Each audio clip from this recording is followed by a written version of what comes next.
चिदानन्दरूपं मनोज्ञस्वरूपं धृतानेकरूपं भजेऽहं भजेऽहम्।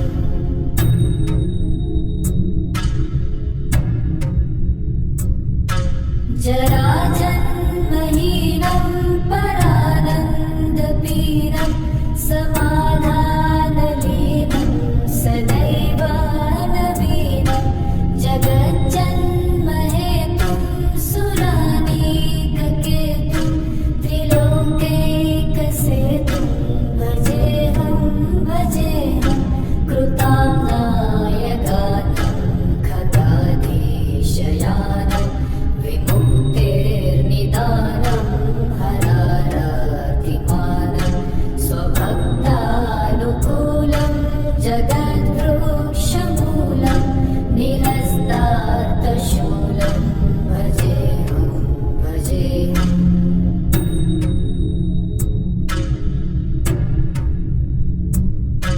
समस्तामलेशं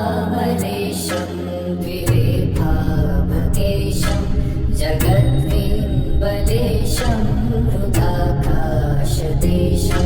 सदा दिव्यदेहं विमुक्ताखिलेहं सुवैकुण्ठगेहं भजेऽहं भजेऽहम्।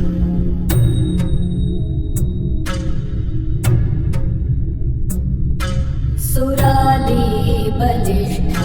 त्रिलोके वरिष्ठं गुरूणां गरिष्ठं स्वरूपैकनिष्ठं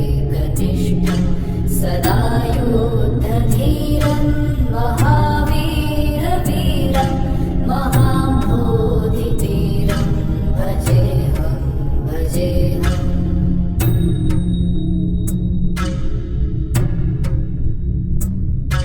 रमावामभागं तलानग्रनागं कृतादीनयागं गतारागरागं मुनीन्द्रैः सुगीतं सुरैः सम्परीतं गुणोदयैरतीतं भजेऽहं भजेऽहम्। इदं यस्तु नित्यं समाधाय चित्तं पठेदष्टकं कण्ठहारं मुरारे स विष्णोर्विशोकं ध्रुवं याति लोकं जराजन्मशोकं पुनर्विन्दते नो।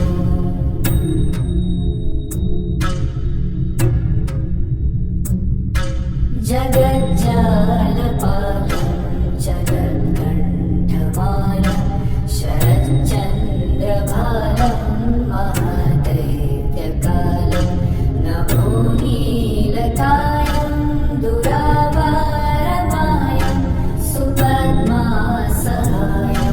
भजेऽहं भजेऽहम्।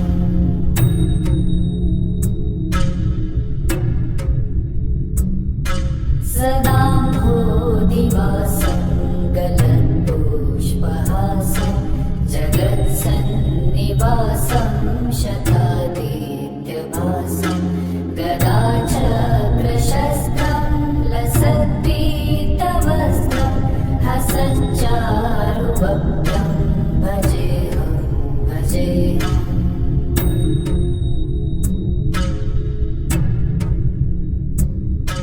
रमाकण्ठहारं श्रुतिव्रातसारं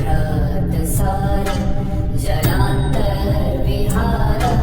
धराभारहारं चिदानन्दरूपं मनोज्ञस्वरूपं धृतानेकरूपं भजेऽहं भजेऽहम्।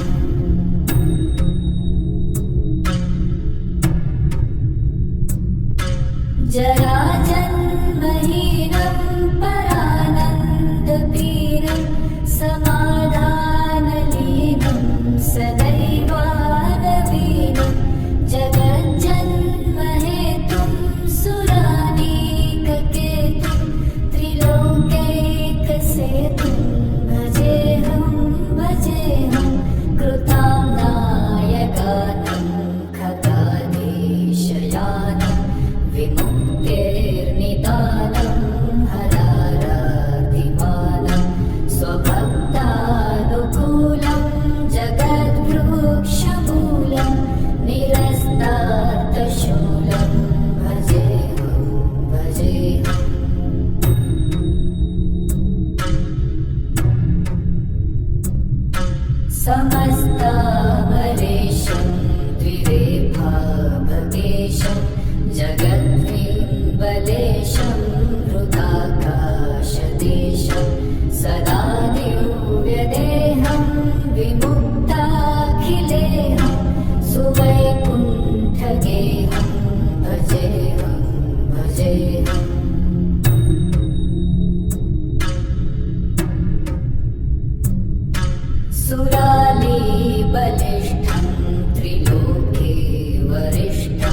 भजेऽहं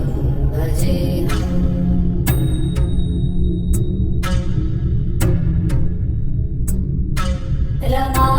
रमावामभागं तलानगरागं कृतादीनयागं गतारागरागं मुनीन्द्रैः सुगीतं सुरैः सम्परीतं गुणोदयैरतीतं भजेऽहं भजेऽहम् इदं यस्तु नित्यं समाधाय चित्तं पठेदष्टकं कण्ठहारं मुरारे स विष्णोर्विशोकं ध्रुवं याति लोकं जराजन्मशोकं पुनर्विन्दते नो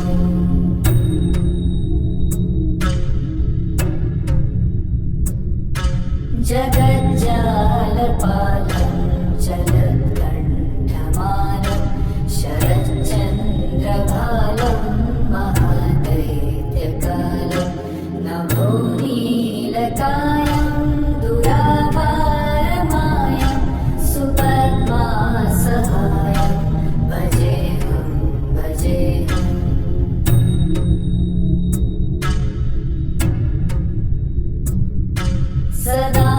सदाम्भोदिवासं गलत्पुष्पहासं जगत्सन्निवासं शतादित्यभासं गदाचक्रशस्त्रं लसत्पीतवस्त्रं हसच्चारुवक्त्रं भजेऽहं भजेऽहम्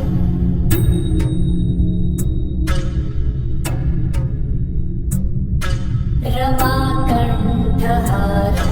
श्रुतिव्रातसारं जलान्तर्विहारं धराभारहारं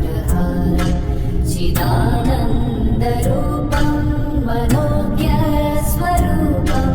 धृतानेकरूपं भजेऽहं भजेऽहम्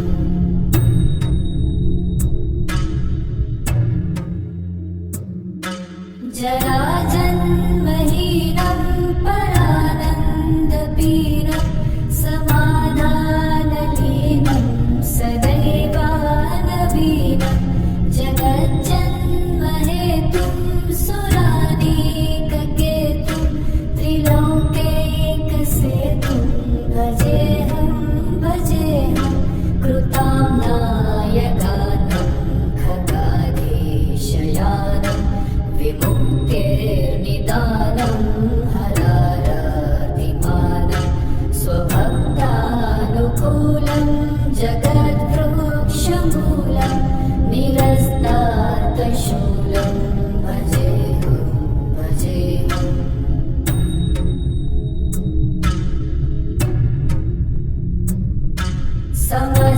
समस्तामरेशं द्विरेफाभगेशं जगद्विम्बलेशं मृताकाशदेशं सदा दिव्यदेहं विमुक्ताखिलेहं सुवैकुण्ठगेहं भजेऽहं भजेऽहम्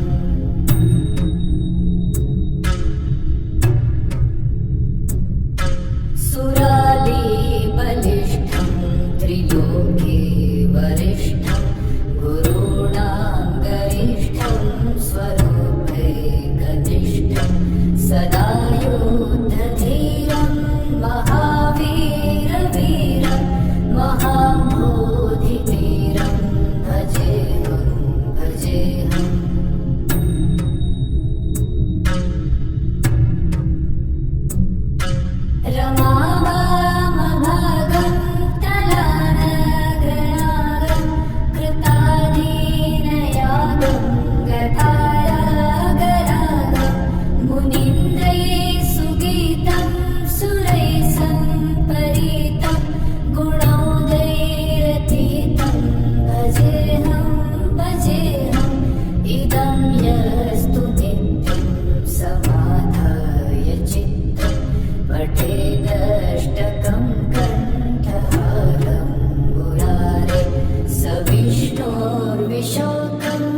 ध्रुवं याति लोकं जराजन्मशोकं पुनर्विन्दते नो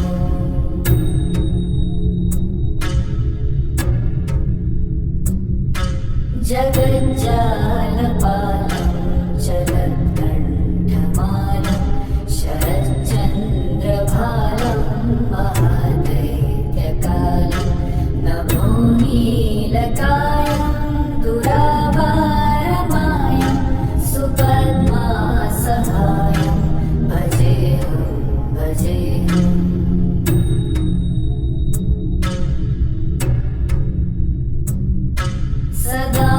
सदाम्भोधिवासं गलत्पुष्पहासं जगत्सन्निवासं शतादित्यभासं गदाचक्रशस्त्रं लसत्पीतवस्त्रं हसच्चारुभक्तं भजेऽहं भजेऽहम्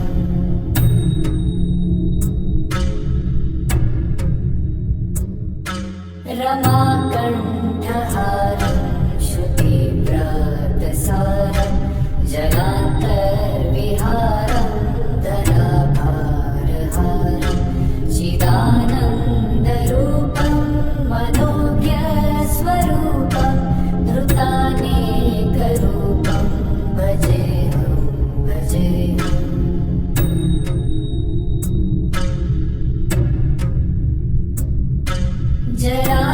जराजन्महीनं परानन्दपीनं समाधानलीनं सदैवानवीनं जगज्जन्महेतुं सुरानीककेतुं त्रिलोकैकसेतुं भजेऽहं भजेऽहं कृतानायकानं खगाधीशयानं विमुक्तेर्निदानं हरारातिमानं स्वभक्तानुकूलं जगद्वृक्षमूलं निरस्तार्थशूलं भजेऽहं भजेऽहम्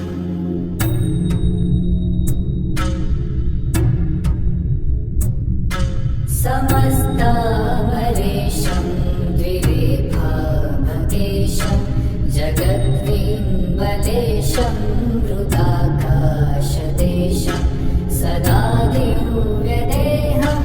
विमुक्ताखिलेहं सुवैकुण्ठगेहं भजेऽहं भजेऽहम्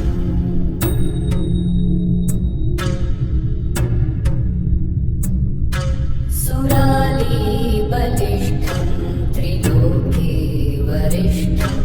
गुरूणां गरिष्ठं स्वरूपैः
गलत्पुष्पहासं जगत्सन्निवासं शतादित्यभासं गदा च प्रशस्तं लसत्पीतवस्त्रं हसच्चारुभक्तं भजेऽहं भजेऽहम्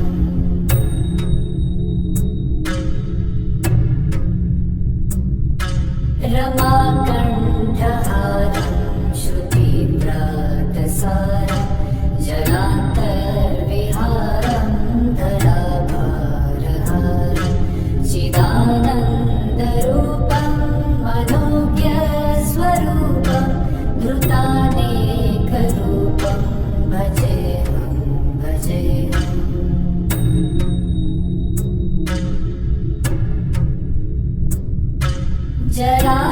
जराजन्महीनं परानन्दपीनं समाधानलीनं सदैवानवीनं जगज्जन्महेतुं सुरानीककेतुं त्रिलोकैकसेतुं भजेऽहं भजेऽहं कृताम्नायगातं खगाधीशयानं विमुक्तेर्निदानं हरारातिमानं स्वभक्तानुकूलं जगद्वृक्षमूलं निरस्तार्थशूलं भजेऽहं भजेऽहम्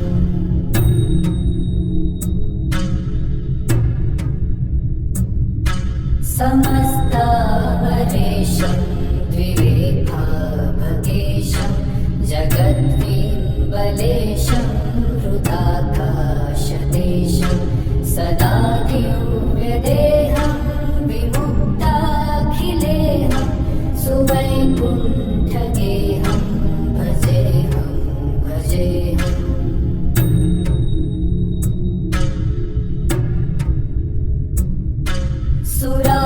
सुरालीबलिष्ठं त्रिलोके वरिष्ठं गुरूणां गरिष्ठं स्वरूपैकनिष्ठं सदा योद्धधीरं महावीरवीरं महाम्भोधितीरं भजेऽहं भजेऽहम्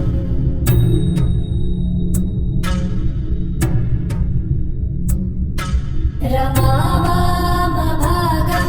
तलानग्रनागं कृतादीनयागं गतारागरागं मुनीन्द्रैः सुगीतं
स्वभक्तानुकूलं जगद्वृक्षमूलं निरस्तार्थशूलं भजेऽहं भजेऽहम्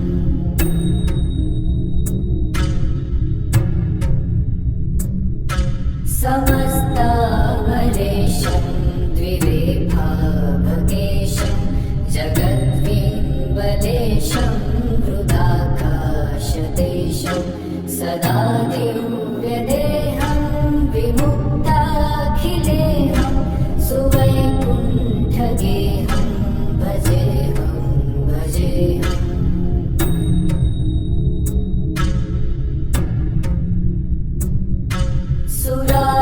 सुरालीबलिष्ठं त्रिलोके वरिष्ठं गुरूणां गरिष्ठं स्वरूपैकनिष्ठं सदा युद्धधीरं महावीरवीरं महाबोधिधीरं भजेऽहं भजेऽहम्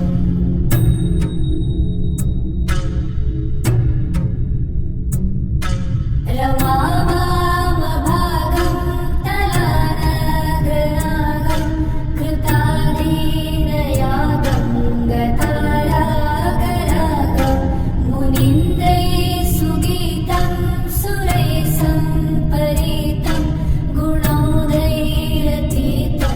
भजेऽहं भजेऽहम् इदं यस्तु नित्यं समाधाय चित्तं पठेदष्टकं कण्ठहारं मुरारे स विष्णोर्विशोकं ध्रुवं याति लोकं जराजन्मशोकं पुनर्विन्दते नो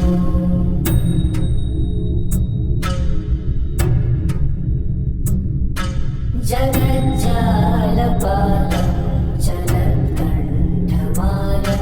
शरच्चन्द्रभालं महदैत्यकालं नभो नीलकायं दुरावारमायं सुपद्मासहायं भजेऽहं भजेऽहम्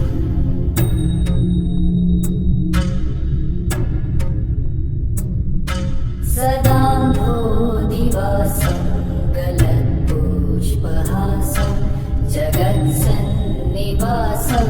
शतादित्यभासं गदाचक्रशस्त्रं लसत्पीतवस्त्रं हसच्चारुवक्त्रं भजेऽहं भजेऽहम्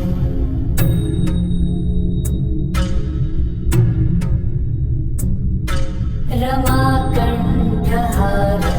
श्रुतिप्रातसारं जलान्तर्विहारं धराभारहारं चिदानन्दरूपं मनोज्ञस्वरूपं धृतानेकरूपं भजेऽहं भजेऽहम्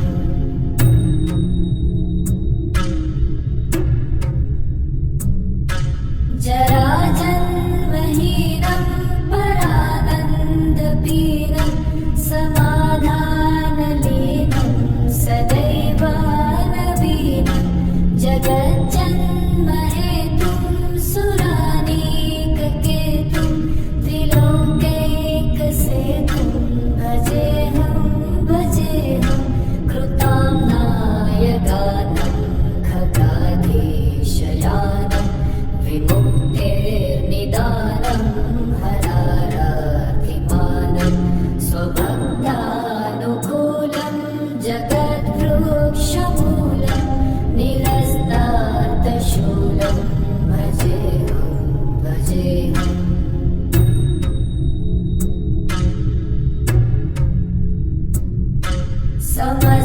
समस्तामरेशं द्विरेफाभकेशं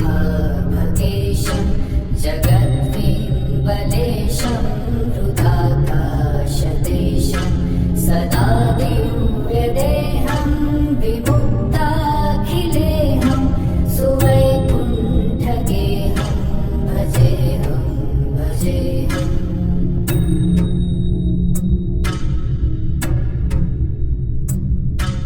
सुरालीबलिष्ठं त्रिलोके वरिष्ठं गुरूणां गरिष्ठं स्वरूपैकनिष्ठं सदा युद्धधीरं महावीरवीरं महाबोधिवीरं भजेऽहं भजेऽहम्।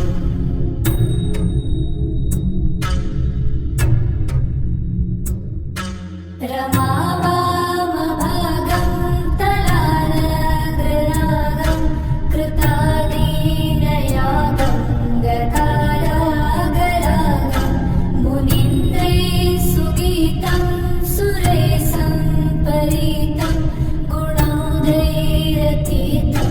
भजेऽहं भजेऽहम्। इदं यस्तु नित्यं समाधाय चित्तं पठेदष्टकं कण्ठहारं मुरारे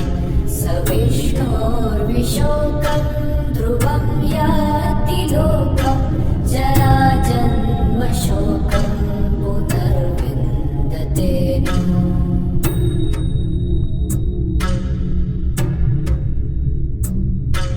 जगज्जालपालं चरत्कण्ठमालं शरच्चन्द्रभालं महादैत्यकालं नभो नीलकायं दुरावारमायं सुपद्मासहायं भजेऽहं भजेऽहम्।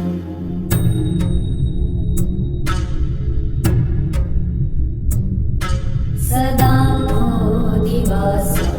गलत्पुष्पहासं जगत्सन्निवासं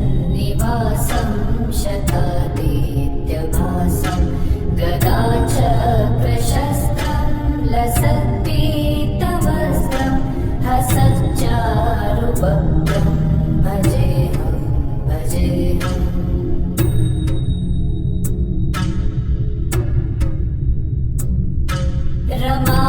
रमाकण्ठहारं श्रुतिव्रातसारं जलान्तर्विहारं धराभारहारं चिदानन्दरूपं मनोज्ञस्वरूपं धृतानेकरूपं भजेऽहं भजेऽहम्।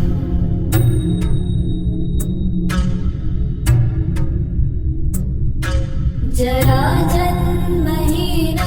परानन्दपीनं समाधानलीनं सदैवानवीनं जगज्जन्महेतुं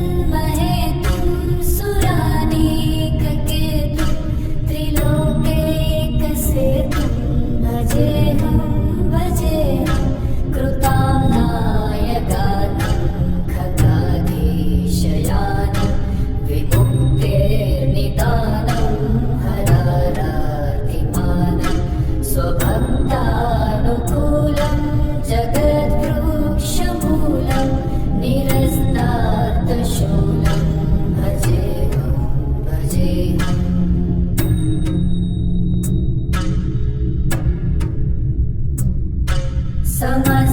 समस्तामरेशं द्विरेफाभगेशं जगद्बिम्बलेशं हृदाकाशदेशं सदा दिव्यदेहं विमुक्ताखिलेहं सुवैकुण्ठगेहं भजेऽहं भजेऽहम्।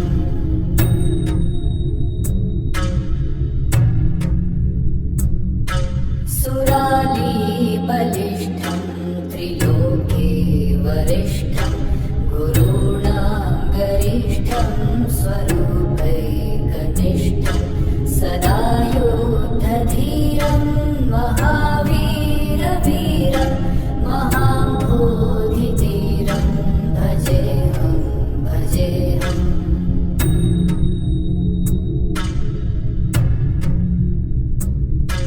रमावामभागं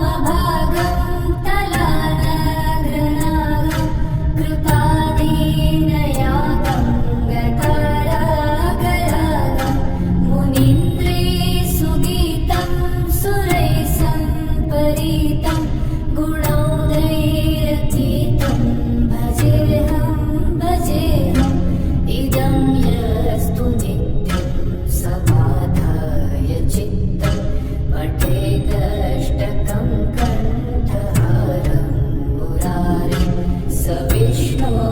विशोकं ध्रुवं याति लोकं जराजन्मशोकं पुनर्विन्दते न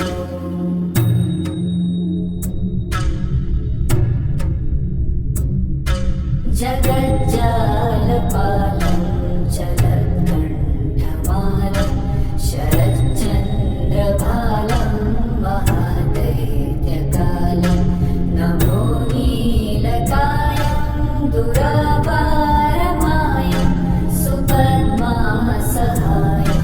भजेऽहं भजेऽहम्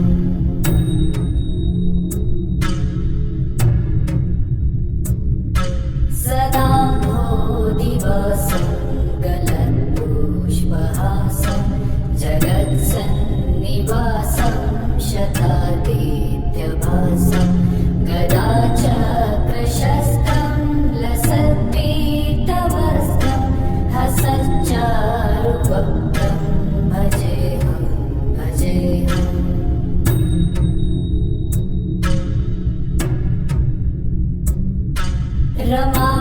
रमाकण्ठहारं श्रुतिव्रातसारं जलान्तर्विहारं धराभारहारं चिदानन्दरूपं मनोज्ञस्वरूपं धृतानेकरूपं भजेऽहं भजेऽहम्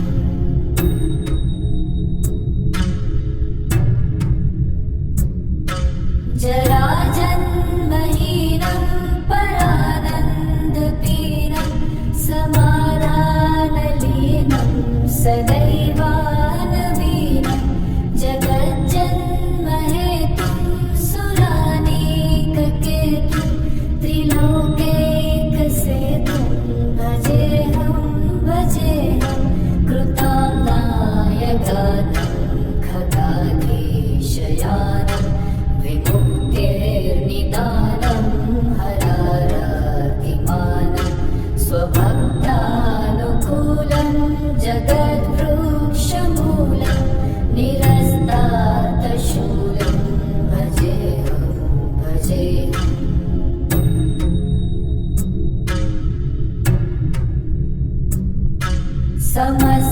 समस्तामरेशं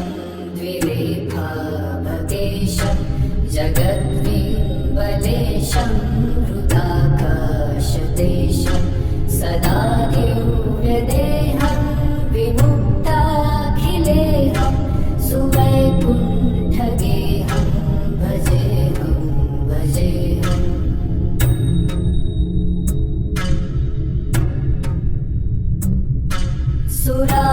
सुरालीबलिष्ठं त्रिलोके वरिष्ठं गुरूणां गरिष्ठं स्वरूपैकनिष्ठं सदा युद्धधीरं महावीरवीरं महाबोधिधीरं भजेऽहं भजेऽहम्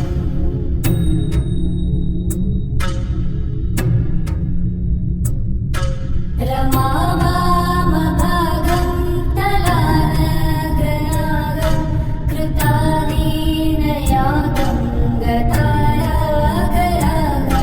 मुनीन्द्रैः सुगीतं सुरैः सम्परीतं गुणोदयैरतीतं भजेऽहं भजेऽहम् इदं यस्तु नित्यं समाधाय चित्तं पठेदष्टकं कण्ठहारं मुरारे स विष्णोर्विशोकं ध्रुवं याति लोकं जराजन्मशोकं पुनर्विन्दते न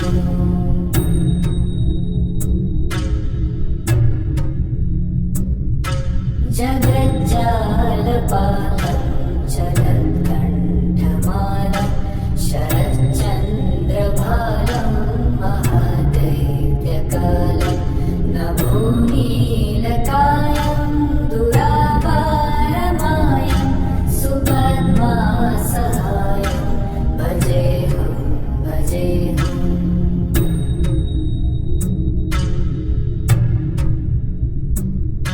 सदा नभोनिवासं गलत्पुष्पहासं जगत्सन्निवासं शतादित्यभासं गदाचक्रशस्त्रं लसत्पीतवस्त्रं हसच्चारुवक्त्रं भजेऽहं भजेऽहम्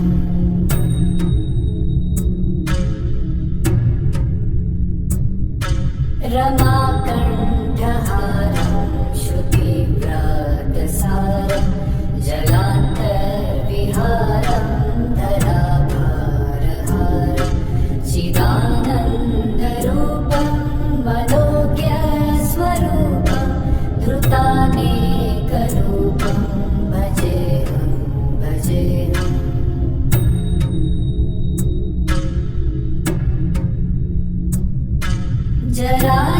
जराजन्महीनं परानन्दपीनं समाधानलीनं सदैवानवीनं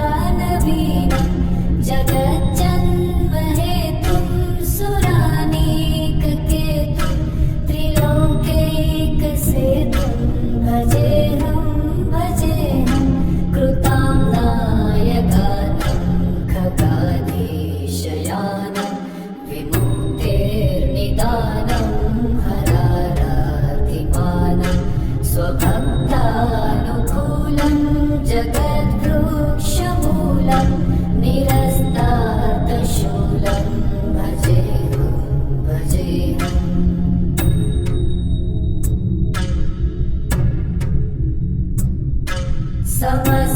समस्तामरेशं द्विरेफाभगेशं जगद्बिम्बलेशं हृदाकाशदेशं सदा दिव्यदेहं विमुक्ताखिलेहं सुवैकुण्ठगेहं भजेऽहं भजेऽहम्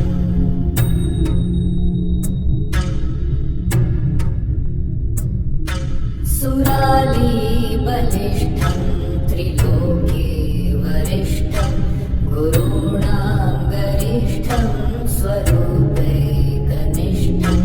सदा युद्धधीरं महावीरवीरं महाबोधिवीरं भजेऽहं भजेऽहम्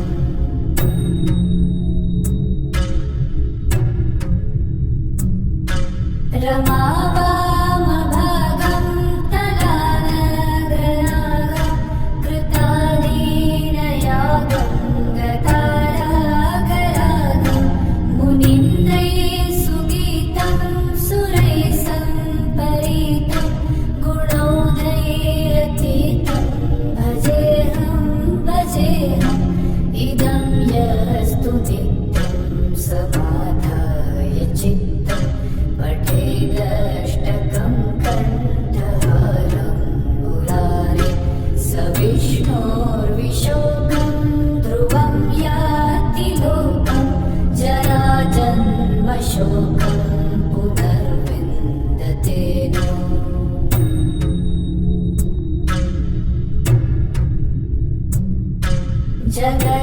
जगज्जालपालं जगत्कण्ठमालं शरच्चन्द्रभालं महादैत्यकालं नभोनीलकायं दुरावारमायं सुपद्मासहायं भजेऽहं भजेऽहम्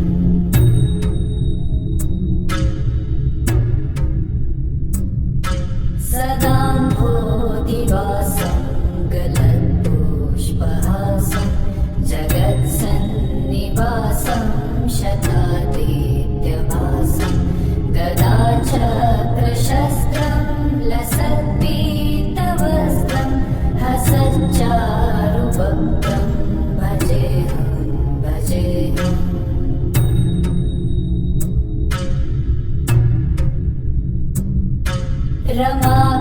रमाकण्ठहारं श्रुतिव्रातसारं जलान्तर्विहारं धराभारहारं चिदानन्दरूपं मनोज्ञस्वरूपं धृतानेकरूपं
हृदाकाशदेशं सदा दिव्यदेहं विमुक्ताखिलेहं सुवैकुण्ठगेहं भजेऽहं भजेऽहम्।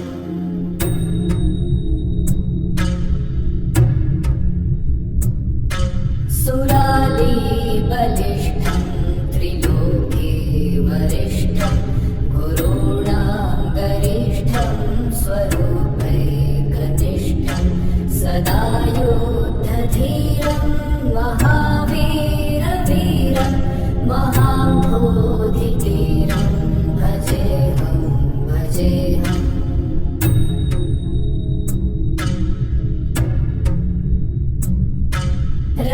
रमावामभागं तलानग्रनागं कृतादीनयागं गतारागरागं मुनीन्द्रैः सुगीतं सुरैः सम्परीतं गुणोदयरतीतं भजेऽहं भजेऽहम्। इदं यस्तु नित्यं समाधाय चित्तं पठेदष्टकं कण्ठहारं मुरारे स विष्णोर्विशोकं ध्रुवं याति लोकं जराजन्मशोकं पुनर्विन्दते नो।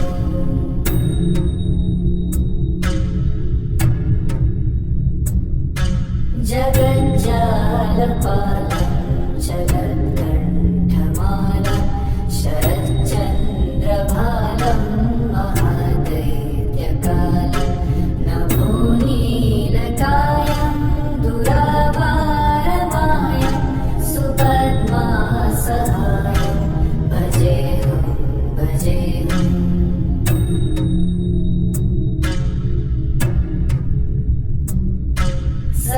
सदाम्भोधिवासं गलत्पुष्पहासं जगत्सन्निवासं शतादित्यभासं गदाचक्रशस्तं लसत्पीतवस्त्रं हसच्चारुवक्त्रं भजेऽहं भजेऽहम्।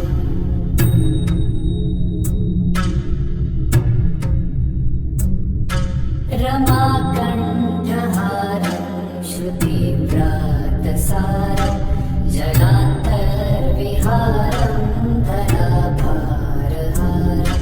चिदानन्दरूपं मनोज्ञस्वरूपं धृतानेकरूपं भजेऽहं भजेऽहम्।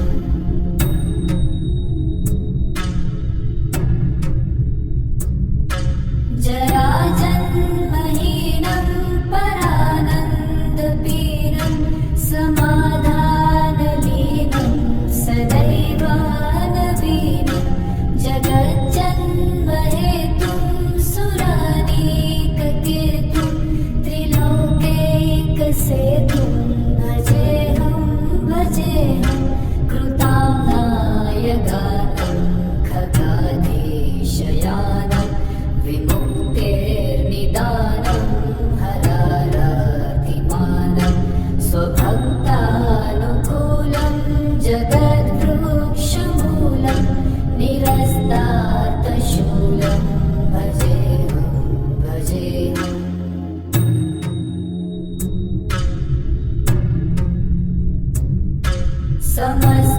समस्तामरेशं द्विरेफाभकेशं जगद्विम्बलेशं हृदाकाशदेशं सदा दिव्यदेहं विमुक्ताखिलेहं सुवैकुण्ठगेहं भजेऽहं भजेऽहम्।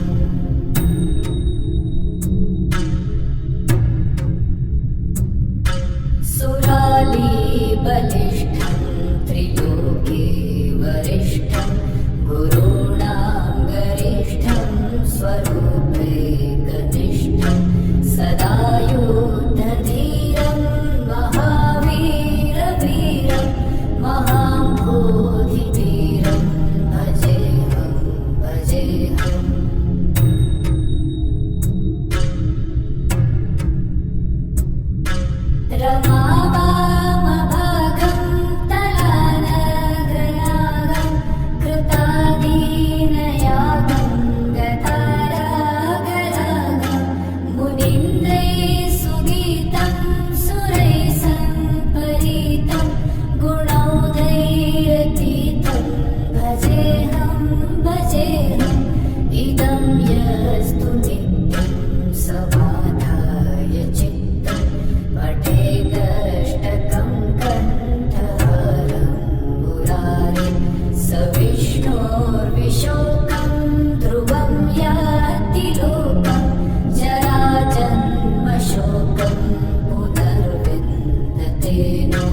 भजेऽहं भजेऽहं कृताङ्गायगानं खगाधीशयानं विमुक्तेर्निदानं हरारातिमानं स्वभक्तानुकूलं जगद्वृक्षमूलं निरस्तार्थशूलं भजेऽहं भजेऽहम्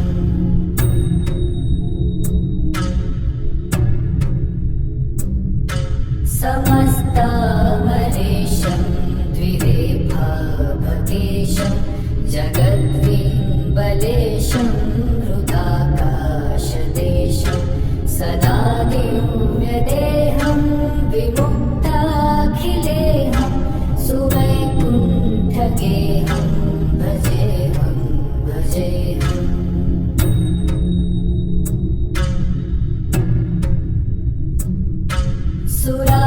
सुरालीबलिष्ठं त्रिलोके वरिष्ठं गुरूणां गरिष्ठं स्वरूपैकनिष्ठं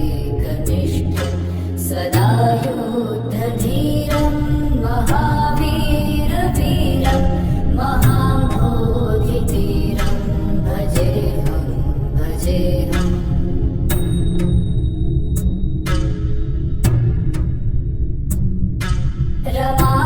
रमावामभागं तलानगनागं कृताधीनयागं गतारागरागं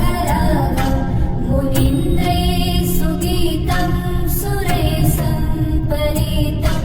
गुणोदयरतीतं भजेऽहं भजेऽहम् इदं यस्तु नित्यं समाधाय चित्तं पठेदष्टकं कण्ठहारं मुरारे स विष्णोर्विशोकं ध्रुवं याति लोकं जराजन्मशोकं पुनर्विन्दते नो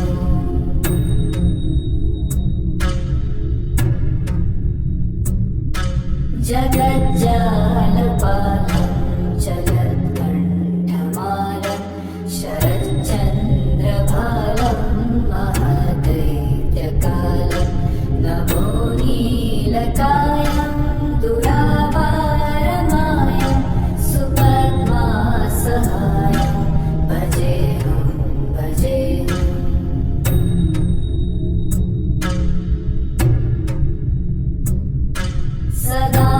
सदाम्भोधिवासं गलत्पुष्पहासं जगत्सन्निवासं शतादित्यभासं गदाचक्रशस्त्रं लसत्पीतवस्त्रं हसच्चारुवक्त्रं भजेऽहं भजेऽहम्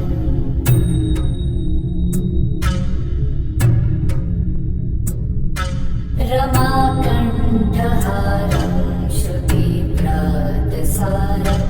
जलान्तर्विहारं धराभारहारं चिदानन्दरूपं मनोज्ञस्वरूपं धृतानेकरूपं भजेऽहं भजेऽहम्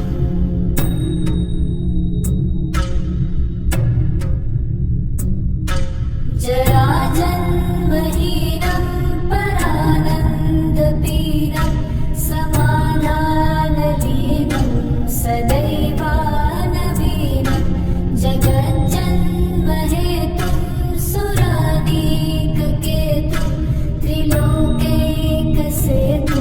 भजेऽहं भजेऽहं कृताङ्गायगानं खगाधीशयानं विमुक्तेर्निदानं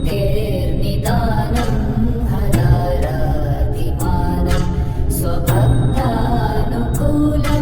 जगद्वृक्षमूलं निरस्तार्थशूलं भजेऽहं भजेऽहम्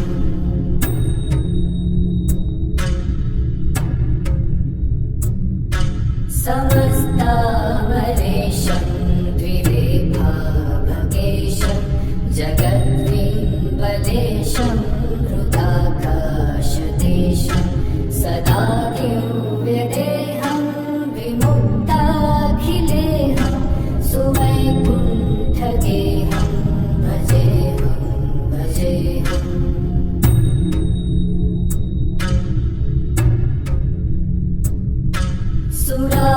सुरालीबलिष्ठं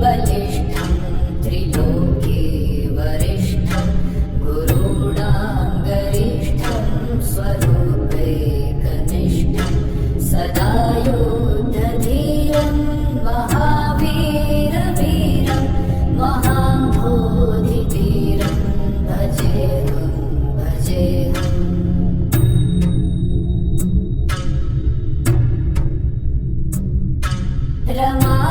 रमावामभागं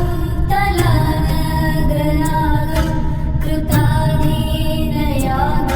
गतायागरागं मुनीन्द्रैः सुगीतं सुरैः सम्परीतं गुणोदयरतीतं भजेऽहं भजेऽहम्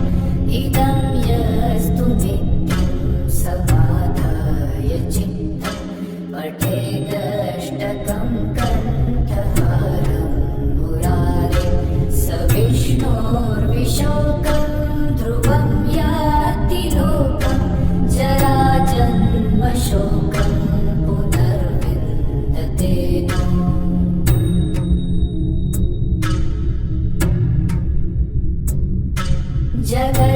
जगज्जालपालं चलत्कण्ठमालं शरच्चन्द्रभालं महादैत्यकालं नमो नीलकायं दुरावारमायं सुपद्मासहायं भजेऽहं भजेऽहम्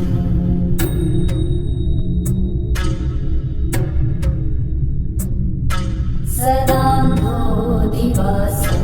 गलत्पुष्पहासं जगत्सन्निवासं शतादित्यभासं गदाचक्रशस्त्रं लसत्पीतवस्त्रं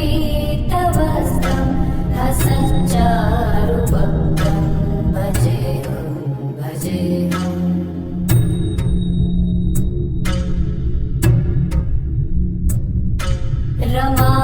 रमाकण्ठहारं श्रुतिव्रातसारं जलान्तर्विहारं धराभारहारं चिदानन्दरूपं मनोज्ञस्वरूपं धृतानेकरूपं भजेऽहं भजेऽहम्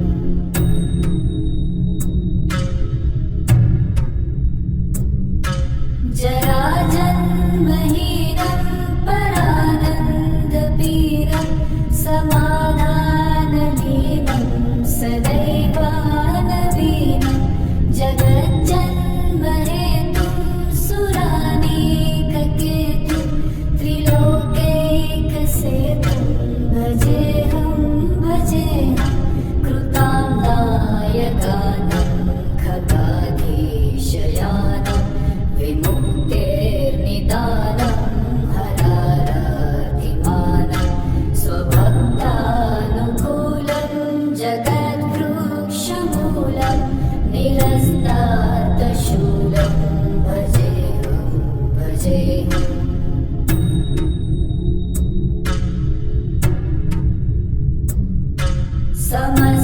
समस्तामरेशं द्विरेफाभकेशं जगद्विम्बलेशं हृदाकाशदेशं सदा दिव्यदेहं विमुक्ताखिलेहं सुवैकुण्ठगेहं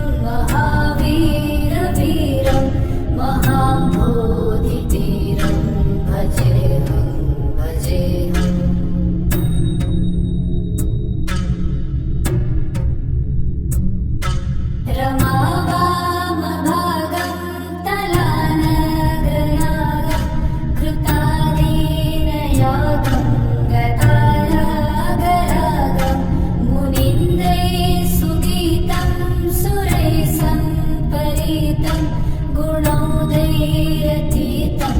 भजेऽहं भजेऽहम् इदं यस्तु नित्यं समाधाय चित्तं पठेदष्टकं कण्ठहारं मुरारे स विष्णोर्विशोकं ध्रुवं याति लोकं जराजन्मशोकं पुनर्विन्दते नो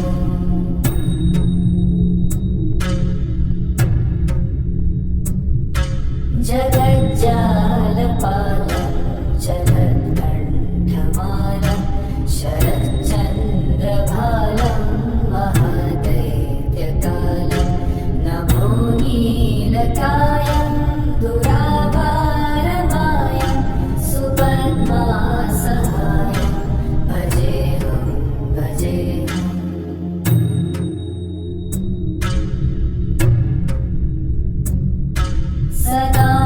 सदाम्भोदिवासं कलत्पुष्पहासं जगत्सन्निवासं शतादित्यभासं गदाचक्रशस्त्रं लसत्पीतवस्त्रं हसच्चारुवक्त्रं भजेऽहं भजेऽहम्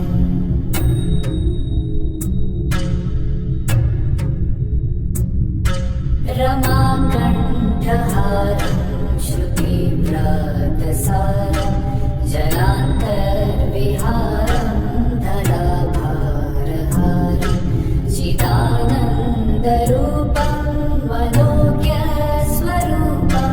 धृतानेकरूपं भजेऽहं भजेऽहम्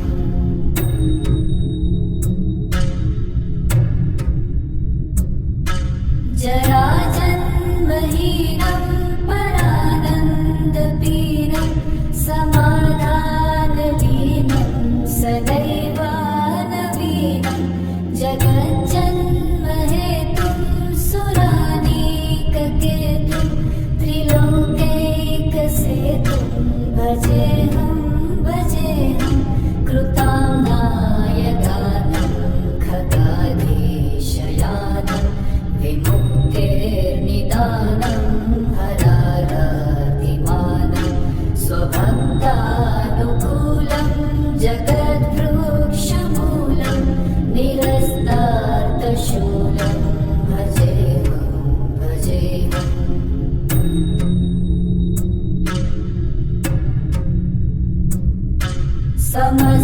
समस्तावरेशं द्विरेखाभगेशं जगद्विम्बलेशं हृदाकाशदेशं सदा दिव्यदेहं विमुक्ताखिलेहं सुवैकुण्ठगेहं भजेऽहं भजेऽहम्